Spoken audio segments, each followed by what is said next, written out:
वट सावित्री भैया। आज वट सावित्री का व्रत है, तो हम वट सावित्री की कथा कहते हैं। हमने बड़की दाल मंगा करके उसका पूजन कर लिया है। रोड़ी मोड़ी चावल से दीपक जला लिया, तांबे का लोटा भर के रख लिया और आटे के गुल्ले बना लिए हैं। अब हम कथा कहते हैं।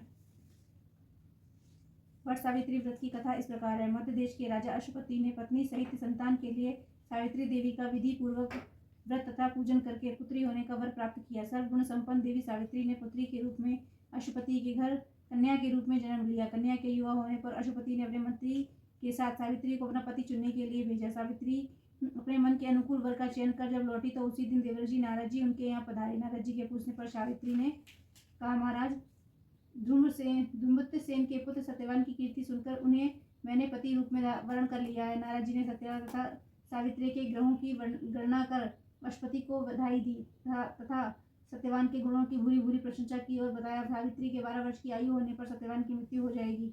नारद जी की बात सुनकर राजा अश्वपति का चेहरा मुरझा गया। उन्होंने सावित्री से किसी अन्य को अपना पति चुनने की सलाह दी, परंतु सावित्री ने उत्तर दिया, आर्य कन्या होने के नाते जब मैं सत्यवान का वर्ण कर चुकी हूँ तो अब वे चाहे अल्पायु हो या दीर्घायु में किसी अन्य को अपने हृदय में स्थान नहीं दे सकती। सावित्री ने नारद जी से सत्यवान की मृत्यु का समय ज्ञात कर लिया। दोनों का विवाह हो गया। सावित्री अपने ससुर परिवार के साथ जंगल में रहने लगी। नारद जी द्वारा बताए गए दिन से 3 दिन पूर्व से ही सावित्री ने उपवास शुरू कर दिया। नारद जी द्वारा निश्चित तिथि को जब सत्यवान लकड़ी काटने के लिए चला तो ससुर से आज्ञा लेकर वह भी सत्यवान के साथ चल दी। सत्यवान वन में पहुंचकर लकड़ी काटने के लिए वृक्ष पर चढ़े। वृक्ष पर चढ़ने के बाद उनके सिर में भयंकर पीड़ा होने लगी। वह नीचे उतरे।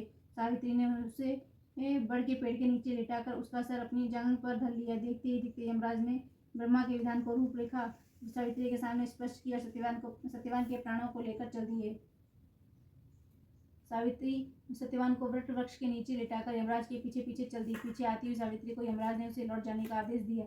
इस पर वह बोली, महाराज, यहाँ जहाँ पति वहीं पत्नी है, यही धर्म है, यही मर्यादा है। सावित्री की धर्मनिष्ठा से प्रसन्न होकर यमराज बोले, पति के प्राणों के अतिरिक्त कुछ भी मांग लो। सावित्री ने यमराज से सास ससुर की आंखों की ज्योति और दीर्घायु मांगी। यमराज ने तथास्तु कहकर आगे बढ़ गए। सावित्री भी यमराज का पीछा करती रही। यमराज ने अपने पीछे आते सावित्री से वापस लौट जाने को कहा। सावित्री बोली, पति के बिना नारी के जीवन की कोई सार्थकता नहीं है। यमराज ने सावित्री के पतिव्रत धर्म से खुश होकर पुनः वरदान मांगने के लिए कहा। इस बार उसने अपने ससुर को राज्य वापस दिलाने की प्रशंसा की, प्रार्थना की तथा यमराज तथास्तु कहकर आगे चल दिए। सावित्री अब भी यमराज के पीछे चलती रही। इस बार सावित्री ने यमराज से 100 पुत्रों की मां होने का वरदान मांगा। तथास्तु कहकर जब यमराज आगे बढ़े तो सावित्री बोली, आपने मुझे 100 पुत्रों का वरदान दिया, इस पर पति के बिना मैं किस प्रकार बन सकती हूँ। अपना यह तीसरा वरदान पूरा कीजिए। सावित्री की धर्मनिष्ठा, ज्ञान, विवेक तथा पतिव्रत धर्म को जानकर यमराज ने सत्यवान के प्राणों को अपने पास से स्वतंत्र कर दिया। सावित्री सत्यवान के प्राण लेकर वटवृक्ष के नीचे पहुंची, जहाँ सावित्री का मृत शरीर रखा था। सावित्री ने वटवृक्ष की परिक्रमा की तो सत्यवान जीवित हो उठा। प्रशंसित सावित्री अपने सास ससुर के पास पहुंची तो उन्हें नेत्र ज्योति प्राप्त हो गई। उसके बाद उनका खोया हुआ राज्य भी मिल गया। आगे चलकर सावित्री 100 पुत्रों की माता बनी। इस प्रकार चारों दिशाओं में सावित्री के पतिव्रत धर्म की कीर्ति गूंज उठी। हे सावित्री मैया, जैसे आपने अपने पति के प्राणों की रक्षा करी, वैसे ही सभी सुहागनों के पति के प्राणों की रक्षा करना। मेरा सुहागन रखना, समझे सदा सुहागन रखना। वो हम गणेश जी की कहानी कहते हैं। एक गणेश जी महाराज थे, चम्मच में दूध चावल लेकर के सब जगह जा रहे थे। सबसे कहते, कोई मेरी खीर बना दो, कोई मेरी खीर बना दो। जिसके दरवाजे जाते हुए बोलता, अरे इतने से दूध चावल की कोई खीर बनती होगी। एक दरवाजे पे एक डोगरी में बैठी थी कि आर्य गणेश बेटा मैं बनाऊँ कि मामा 2 माछ के बड़े कड़ाव में चढ़ाना के। ठीक है। तो डोगरी माई ने 2 माछ के बड़ा कड़ाव चढ़ा दिया। जैसे ही कड़ाव चढ़ाया, उसमें चम्मच की दूध चावल कड़ाव में डाले तो कड़ाव तो भर गया। इतने में गणेश जी महाराज अपने खेलने कूदने चले गए। डोगरी में अपने काम पे लग गई। इतने में आई डोगरी माई की बहू, हो देखे तो खीर बन गई। तो डोगरी माई की बहू ने थाली में खीर ली, पानी का लोटा लिया, गिर की ओर में बैठ के बोली कि गणेश जी महाराज आओ, भूख लगा। और गणेश जी महाराज तो भाव के भूखे होते, उसने कही, उन्होंने खा ली।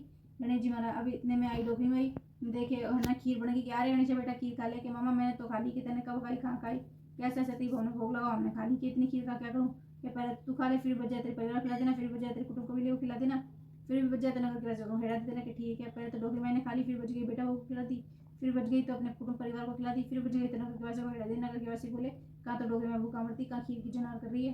कि देखे तो सही तमाशा, गए तो देखे तो हरी हरी पातों पर खीर तो बीते ही नहीं। इतने में ना डोगरी माई से चलते ने राजा शिकायत लगा दी। अब सब जीन लिए तो डोगरी माई बोली, गणेश बेटा खीर तो बीतरी नहीं, इसका क्या करूँ। कि मामा गड्ढा खोद के ऊंधा कड़ाव मार देगी। ठीक है। डोगरी माई ने ना गड्ढा खोद के ऊंधा कड़ाव मार दिया। ऊंधा कड़ा मारते ही है ना खीर के हीरे पन्ने हो गए। डोगरी उनको झोली में समेट रही थी, इतने में राजा का बुलावा आ गया कि डोगरी में चलते हुए राजा ने बुलाया कि चल। डोगरी में ने ना समेट कर हीरे पन्ने झोली में राजा के दरबार में पहुंची। तो राजा बोला कि ना डोगरी में तेने ना चोरी करी, डाका डाला? कि ना तो मैंने चोरी करी ना मैंने डाका डाला। तो कि इतनी धन दौलत इतनी माया कहाँ से आई? कि ये तो गणेश जी की माया है, कि हमको दे देगा, तू ले ले। डोगरी माई ने अपनी झोली के हीरे पन्ने जैसे राजा का दिए, राजा के हाथ में जाते सब कंकड़ पत्थर हो गए। राजा सोचा तो गणेश जी की माया है, गणेश जी महाराज डोगरी माई को टूटे, है ना। इतने में राजा ने ना वापस से हीरे अपनी डोगरी को देख करके बोला, डोगरी में हम तेरे को टूटे? बोले मेरे को तो क्या टूटा, मेरे को तो मेरा गणेश टूटा। गणेश जी महाराज जैसे डोगरी में टूटते सबको टूटे, तैसे राजा को टूटते सबको टूटे। कहता सुनता हूँ कारा बता बसर परिवार में ध्यान रखिए। बोलो गणेश जी महाराज जी की जय। दोस्तों अब हमें ना बायना निकालते हैं। स्वाद का सामान गुल्ले ले लिए, स्वाद का सामान ले लिया, कड़े ले लिए, ब्लाउज पीस ले लिया। आप अपने सामर्थ्य के अनुसार कुछ भी रख सकते हैं, साड़ी, पैंट, शर्ट जो आपके पास हो वो सभी रख सकते हैं।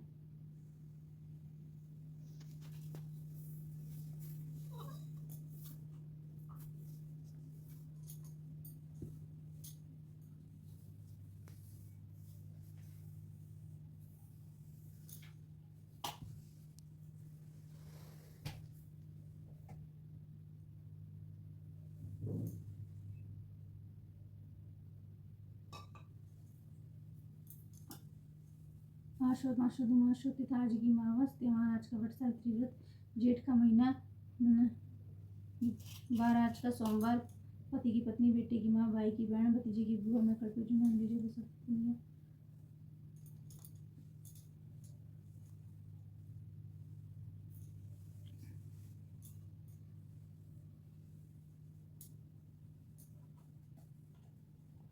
अब हम वट वृक्ष की परिक्रमा लगाएंगे।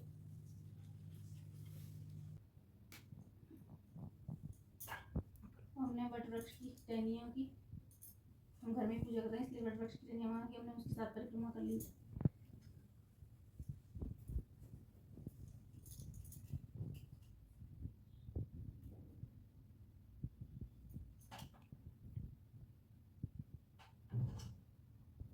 हमने जो है आटे के गुल्ले बनाए थे इनका ही भोग लगा रहे हैं।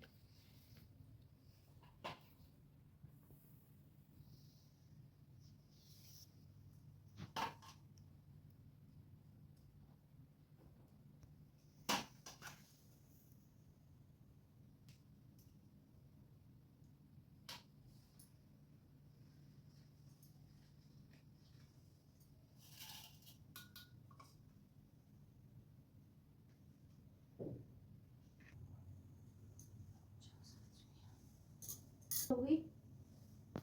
सूरज जी को अर्घ देने जा रहे हैं सब पे।